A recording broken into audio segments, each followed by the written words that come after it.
Welcome back again to my channel. तो दोस्तों, अभी हम पाशा वाटरफॉल से निकल चुके हैं और अब हम जहाँ जा रहे हैं वो एक ऐसी जगह है जिसके बारे में बहुत कम लोग जानते हैं। मनाली की भीड़भाड़ से दूर देवदार के जंगलों और सेब के बागानों के बीच है शलीन विलेज, जिसे हिमाचल प्रदेश का मॉडल इको विलेज भी कहा जाता है। ये व्यू देख के आप अंदाज़ा लगा सकते हो कि हम कितनी हाइट पे हैं। और सच मानो, अगर आप मनाली आकर सिर्फ माल रोड और सोलांग वैली ही देखते हो तो यकीन मानिए हिमाचल का असली रंग मिस कर रहे हो आप। तो अगर मैं डिस्टेंस की बात करूं तो मनाली से शलीन विलेज की जो दूरी है वो करीब 8 किलोमीटर की है। और यहाँ पहुँचने के लिए आपको 40 से 45 मिनट लगेंगे, क्योंकि यहाँ जो मोड़ हैं वो थोड़े से तीखे हैं। और जो भी कोई बाहर से आता है, ड्राइव करता है, तो उसके लिए थोड़ा सा टाइम है सो वो ज़्यादा लग सकता है। मतलब लोकल विलेजर्स हैं वो इसको 30-25 मिनट्स में कवर कर लेते हैं, लेकिन बाहर वाला टूरिस्ट है जो, उनके लिए टाइम थोड़ा सा ज़्यादा लग सकता है।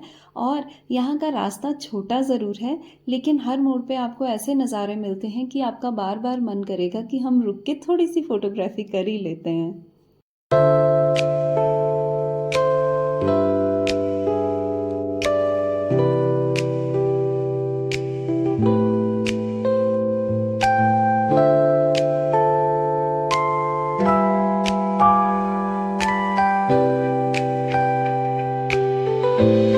तो जैसे जैसे हम गांव की तरफ बढ़ते रहे तो सच पूछो कि एक्चुअली आपको फील होगा कि पीस क्या है, सुकून क्या है। मतलब वो चीज़ें आप फील करना स्टार्ट करोगे। और मतलब भीड़ भाड़, वो सारी मनाली की हौच पौच, वो बहुत दूर रह जाती है यहाँ से। तो एक पीसफुल सी इंट्यूशंस, एक पीसफुल सी वाइब्स आपको यहाँ से आनी स्टार्ट हो जाती हैं। तो दोस्तों, आखिरकार हम पहुंच चुके हैं शलीन विलेज। ये है विलेज का गेट। यहाँ आपको कोई भीड़, कोई ट्रैफिक, कुछ भी नहीं दिखाई देगा। यहाँ सिर्फ आपको दिखाई देंगी और सुनाई देंगी पक्षियों की आवाज़ें, ठंडी हवा और चारों तरफ हरियाली। तो आगे बढ़ने से पहले मैं आपको दिखा देती हूँ कि इस गांव का दूर से व्यू कैसा है। तो ये मैंने जूम करके ली है शुरू से, और शुरू विलेज से, अपने घर से ली है। तो ये विलेज कुछ ऐसा दिखता है, बहुत ही आइसोलेटेड सा है। आसपास इसके बहुत ज़्यादा कोई गांव नहीं है, ये अकेला सा विलेज है। और यहाँ हम आज गए हैं। तो चलो शुरू करते हैं गांव का सफ़र। तो चलिए गांव की गलियों में घूमते हैं। और यहाँ की शुरुआत उन्हीं ट्रेडिशनल घरों से हुई जो कि पत्थरों और लकड़ी से बने हुए हैं। और सच पूछो, इन्होंने अपने ट्रेडिशन को संभाल के रखा हुआ है। मतलब हर चीज़ रिप्लेस हो गई है, लेकिन कुछ गांव ऐसे हैं जहाँ आज भी वही वाइब है, आज भी वही कल्चर है, ट्रेडिशन है। और ऐसा होता है ना कि आप कहीं भी जाते हो तो आपकी जर्नी तभी कंप्लीट होती है जब आप वहाँ के लोकल से बात करते हो, उनकी ज़िंदगी के बारे में जानते हो।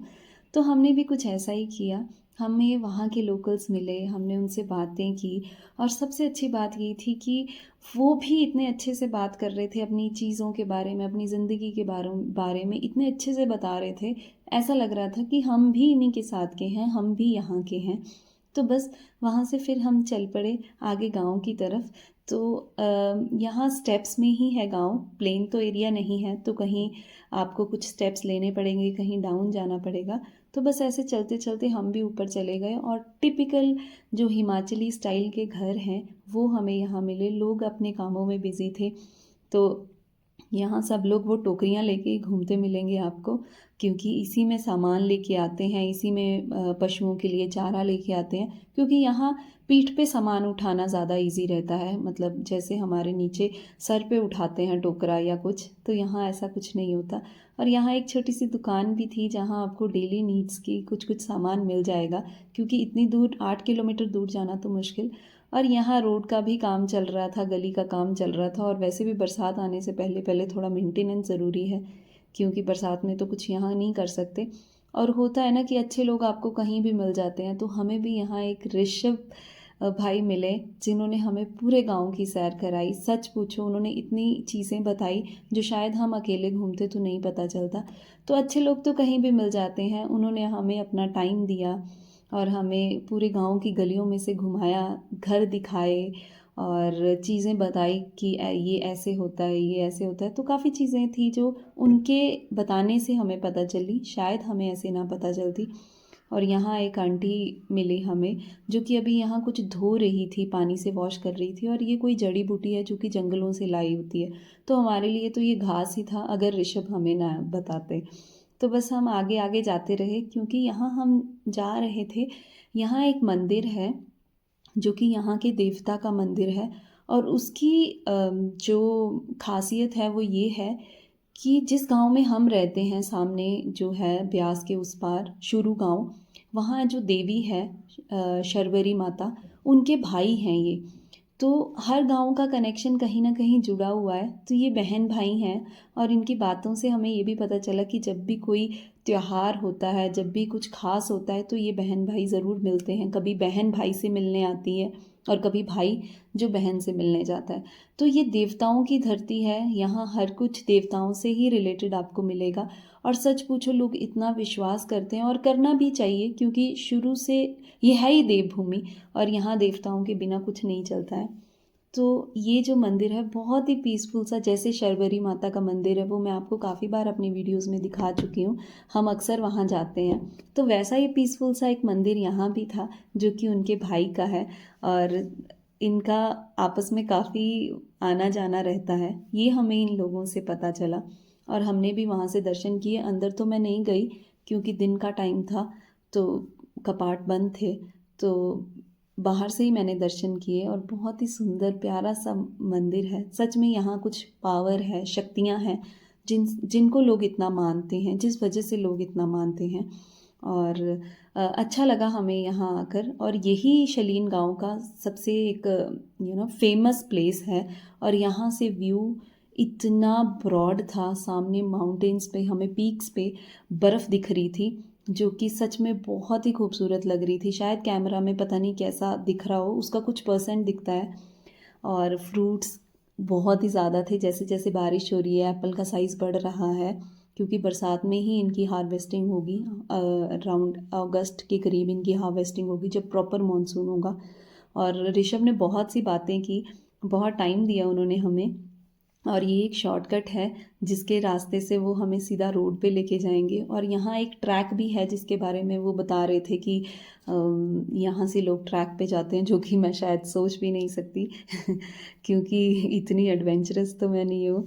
और पर लोग खैर करते हैं, आजकल लोग बहुत सी हिडन प्लेसेस को ढूंढ रहे हैं, सुकून चाहते हैं, पीस चाहते हैं। तो बस हमने भी वही सुकून देखा, फ़ील किया, लेकिन कुछ देर के लिए।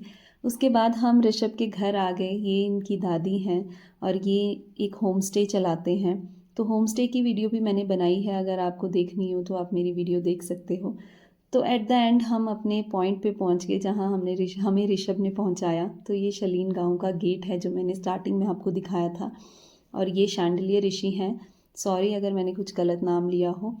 तो ये ऋषि हैं जिनका मंदिर मैंने आपको दिखाया। बारिश थोड़ी थोड़ी अभी कम हो गई थी, तो मैं अपने हस्बैंड की वेट कर रही थी, वो गाड़ी लेके आगे से आते तो हम घर की तरफ जाते। तो सच पूछो, आज का ट्रिप इतना ज़्यादा अच्छा था, मैंने सोचा नहीं था कि हम इतने अच्छे से ये गांव देखेंगे। क्योंकि हमारे साथ ऋषभ थे, हमारे साथ यहाँ के लोकल्स थे, उन्होंने हमें इतने अच्छे से दिखाया। और बस इसी के साथ हम वापस आ गए, पूरा गांव घूम के, इतनी दूर जाके, जिसको हम दूर से कैमरा से देखते थे, आज हमने उनको उस चीज़ को विज़िट किया, अपनी आंखों से देखा। तो बस इसी के साथ हम घर पहुंच गए। थोड़ा टाइम रहते ही हम घर पहुंच गए थे, इतनी अंधेरा तो नहीं हुआ था इतना। और थक गए थे लेकिन काफ़ी, क्योंकि आज काफ़ी वॉक करनी पड़ी हमें। और घर आके कुछ भी करने का मन नहीं कर रहा था। तो भगवान ने सुन भी ली। जैसे ही हम घर पहुँचे तो दीदी ने बोला, आज खाना ऊपर खाना है हमारे पास, घर पे नहीं खाना है।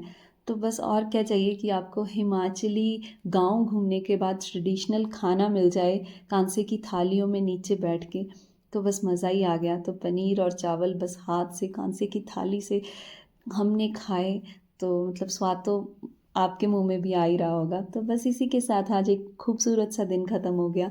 अगर आपको मेरा ये ब्लॉग अच्छा लगा हो तो प्लीज़ लाइक और कमेंट ज़रूर करना। कल मिलते हैं आपके साथ एक फ्रेश ब्लॉग में। तब तक के लिए good night, bye bye, take care.